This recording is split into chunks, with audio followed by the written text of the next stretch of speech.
Here's the thing nobody tells you. That grease on your range hood isn't dirt. Dirt you can wipe off. This is a chemical bond. Cooking oil that's been heated, cooled, heated again hundreds of times until it's basically welded itself to the metal. You can scrub it with dish soap for 20 minutes and barely touch it, and you'll walk away thinking your hood is just one of those things that stays greasy no matter what. It's not.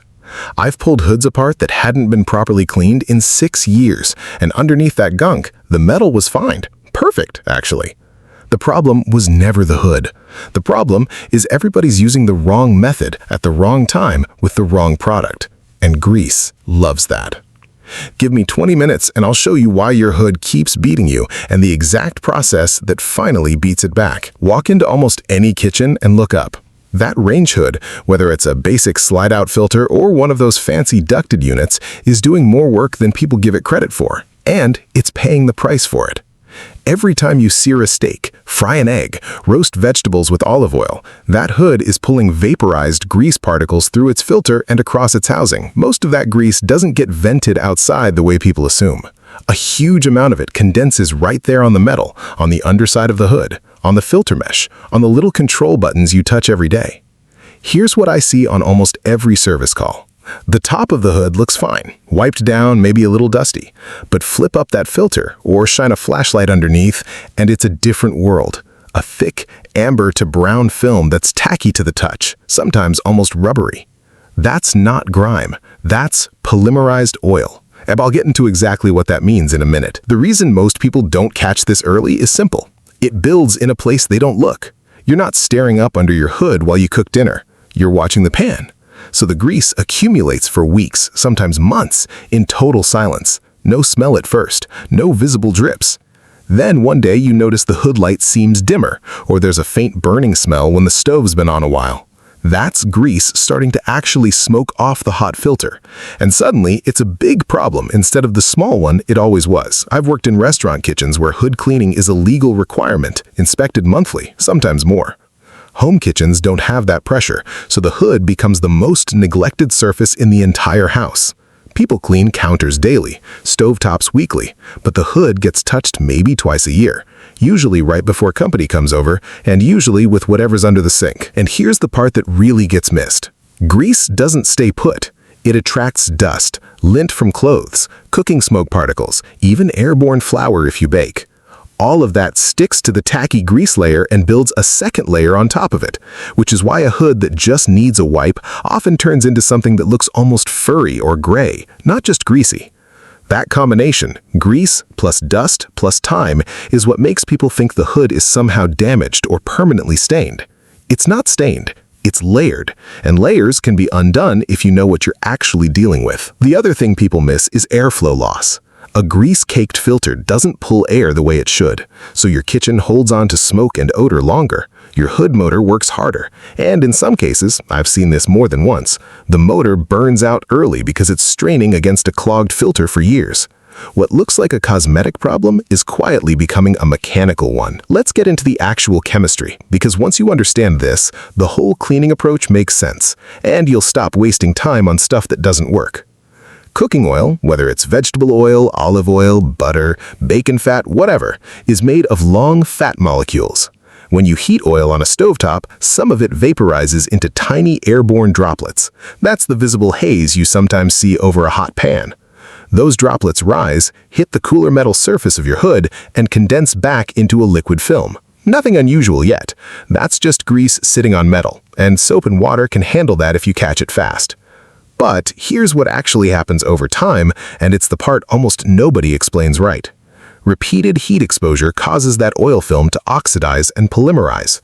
In plain terms, the oil molecules start linking together into longer chains, kind of like how varnish or linseed oil hardens on wood. It's the same basic chemical process, just happening in miniature, layer by layer, every time you cook. Each cooking session adds a fresh coat, and each time that coat gets warmed up again, from the next meal, the next, it cures a little more. This is why grease that's a week old wipes off with a damp cloth, but grease that's 6 months old feels almost like a plastic coating. It's not the same substance anymore. Chemically, it's transformed. You're not cleaning oil at that point. You're trying to dissolve a cured polymer film. And dish soap, which is designed to break up fresh fats through surfactant action, has almost no effect on something that's already cross-linked and hardened. I learned this the hard way, honestly, watching my grandfather work through it on commercial kitchen hoods decades before kitchen hacks was a phrase anyone used. He used to say grease has memory, meaning once it's been heated enough times in the same spot, it stops behaving like the liquid it started as. At the time, I thought that was just an old-timer way of putting it. Turns out, he was describing polymerization without knowing the textbook word for it. He just knew what worked and what didn't, because he'd tested it hundreds of times on hoods that customers assumed were ruined. The other factor most people underestimate is heat cycling. It's not one big cook that ruins a hood. It's the freeze-thaw style cycle of heating and cooling that happens every single day. Morning bacon, evening stir-fry, that pot of pasta water that always boils over a little. Each cycle re-softens the top layer slightly and then re-hardens it, baking it in tighter, similar to how repeated coats of enamel paint get harder to strip the more coats go on. That's why hoods over gas stoves get worse faster than hoods over electric. Gas creates more direct radiant heat hitting that metal surface, accelerating the curing process. And there's a third piece. Material matters. Stainless steel hoods have a fine grain to their surface. Under a microscope, it's actually a series of tiny parallel scratches from the manufacturing process. Grease gets into those microscopic grooves and anchors itself there, which is part of why stainless hoods can look streaky even after a decent cleaning. You're not seeing leftover grease on the surface, you're seeing grease sitting inside the grain itself, reflecting light differently. Painted or powder-coated hoods behave differently again, smoother surface, but if you use anything too abrasive on them, you strip the coating right along with the grease, and now you've got a bigger problem than you started with. Common mistakes. Mistake 1, reaching straight for dish soap and hot water and scrubbing harder when it doesn't work. This is the single most common thing I see, and I understand the logic. Dish soap cuts grease on dishes, so it should cut grease on a hood, right? Except, dish soap is built to lift fresh, unheated fat off plates through emulsification. It was never designed to break down polymerized, heat-cured oil film. So people scrub for 20-30 minutes, get frustrated, scrub harder, and end up scratching the surface of the metal with the pressure they're applying, which, ironically, creates more microscopic grooves for the next layer of grease to grab onto. You end up making the long-term problem worse while barely touching the short-term one. Mistake 2, using a razor blade, steel wool, or an abrasive scouring pad straight on the metal. I get why, when soap fails, people go for something rougher, but on stainless steel, this puts fine scratches into the grain, and on painted or powder-coated hoods, it can strip the finish entirely, exposing bare metal underneath that will then rust or discolor. I've seen hoods where someone's aggressive cleaning session left permanent dull patches that no amount of polishing ever fully corrected. The grease comes off, sure, but you've traded a cleaning problem for a cosmetic damage problem that doesn't go away. Mistake 3, spraying a heavy-duty degreaser directly onto the surface and wiping immediately. Strong degreasers, the kind labeled for ovens or heavy grease, actually can work on cured grease. The mistake is timing.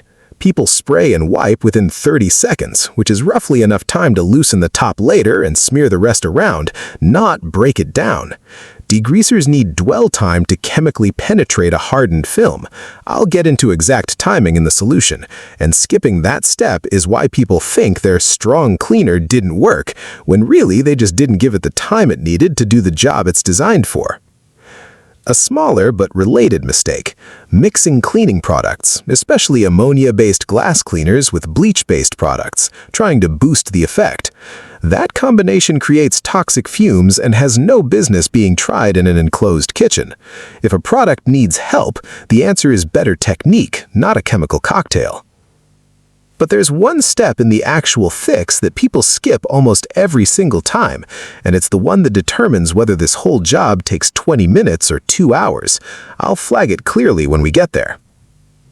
Alright, here's the actual process, broken into stages, the same one I've used on hoods ranging from a home kitchen that hasn't been touched in 3 years to commercial units that see abuse every single day. Stage 1. Prep and safety. Don't skip this. First, turn off the hood, and if it's got a light, switch that off too. Then let everything cool down if you've been cooking recently. Grease softening chemicals work better on a surface that's roughly room temperature. Too hot and the solvent evaporates before it can work. Too cold and it just sits there sluggishly. Lay down towels or a drop cloth underneath. This job drips. I don't care how careful you are. Grease softeners and loosened grease will drip, and you don't want that landing on your stovetop or floor without protection. Pull the filter or filters out first if your hood has removable ones. Most slide out or clip-in filters do. Set those aside. They get their own treatment, and I'll cover that separately because filters need a different approach than the hood body itself. Stage 2. Choosing the right degreaser. This is where most people go wrong before they even start. You want a citrus-based or alkaline degreaser specifically labeled for grease, not an all-purpose cleaner, not glass cleaner, not straight vinegar. Vinegar is acidic and mild. It's fine for daily wipe-downs, but it will not touch cured, polymerized grease. You need something with real cutting power. My go-to for decades has been a straightforward orange oil-based degreaser because D-limonene, the compound that gives citrus cleaners their punch, is genuinely good at breaking the bonds in oxidized oil, and it's far gentler on painted and coated surfaces than harsh caustic products. For really old, thick buildup, a stronger alkaline degreaser will cut faster, but test it on a small hidden spot first if you're not sure about the hood's finish. Stage 3. The dwell time nobody respects. Spray the degreaser generously across the hood body, top, sides, underside, the areas around any buttons or controls, avoiding direct contact with electrical components. Then, walk away. This is the step almost everyone skips, and it's the one that actually matters most. Give it a full 10 to 15 minutes of dwell time on moderate buildup, and up to 25 minutes on hoods that haven't been cleaned in a year or more. You'll actually see it working if you watch closely. The grease starts to soften, sometimes visibly bubbling slightly or changing texture, going from stiff and glossy to dull and slightly wet looking. That's your sign the chemical has broken the bond and it's ready to be lifted off, not fought off. Stage 4. The actual wipe down. Now, and only now, take a non-abrasive scrub sponge, the soft side, not the green scouring side, or a microfiber cloth and wipe in one direction along the grain if it's stainless steel. Don't scrub in circles on stainless. You'll create swirl marks that catch light and look dirty even when they're clean. For heavier spots, a plastic scraper, the kind used for stovetops, never metal, can help lift thicker sections without gouging the surface. Reapply degreaser to any stubborn patches and give those a second, shorter dwell time of 5 minutes before wiping again. Layered grease sometimes needs 2 passes, and that's normal. It's not a sign you're doing it wrong. Stage 5. The filters. Filters need a different method because they're mesh or perforated metal, and wiping just pushes grease into the holes rather than out of them. Fill a sink or bucket with hot water, as hot as your tap gets, and a couple tablespoons of degreaser, and fully submerge the filters for at least 15 minutes. After soaking, use an old toothbrush or a soft dish brush to work through the mesh pattern, following the direction of the slots. Rinse thoroughly with hot water and let them air dry completely before reinstalling. A damp filter reinstalled too soon just attracts grime faster. Pro tip, and this is something I picked up from doing this on commercial hoods, not something you'll find written down anywhere. Add a tablespoon of baking soda to that soak water along with the degreaser. The mild alkalinity boosts the degreaser's cutting power on aluminum mesh filters specifically, without being harsh enough to discolor the metal the way stronger alkaline products can. It cuts your scrubbing time on filters by close to half, and I've never seen anyone else mention that combination. Stage 6. Buttons, edges, and the parts everyone forgets.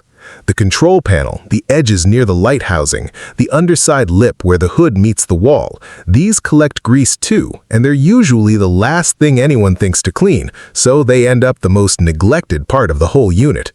Use a cotton swab dipped in degreaser for tight seams and around buttons, since a full spray there risks getting liquid into electrical contacts. Stage 7. Final rinse and dry. Once everything's wiped down and the grease is gone, go over the whole hood with a clean cloth dampened with plain water to remove any degreaser residue. Leftover chemical residue actually attracts dust and grease faster than a bare, clean surface would, so this step isn't optional. It's what makes the clean last longer instead of getting dirty again in 2 weeks. Dry with a separate microfiber towel, following the grain on stainless. A completely dry, residue-free surface is also what gives you that streak-free shine people always ask about. It's not a special polish doing that work, it's just proper rinsing and drying technique. Maintenance, so you're not back here in 6 months. Once the hood is properly clean, a quick wipe down every 1 to 2 weeks with a mild degreaser or even just hot soapy water, done while the grease is still fresh, prevents it from ever reaching that cured, polymerized stage again. This takes 90 seconds if you do it regularly. It takes 2 hours if you wait a year. That's really the whole lesson here.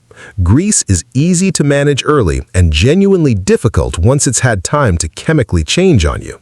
That's the real reason your hood keeps beating you, and now you've got the actual process to fix it. Not a quick wipe that looks good for a day, but a method that deals with what's actually happening chemically up there. If you try this on your own hood, I want to hear how bad the before was. Drop a comment with your worst kitchen cleaning story. I read all of them, and honestly, some of you have hoods worse than half the restaurants I've serviced. If grease buildup is a running problem in your kitchen, go watch the video I did on stovetop grease and burnt-on residue next. It's the other half of this same fight, and a lot of what causes hood buildup starts right there on the burner. Subscribe if you want more of this. Real methods tested on real jobs, not just what sounds good written down. I'll see you in the next one.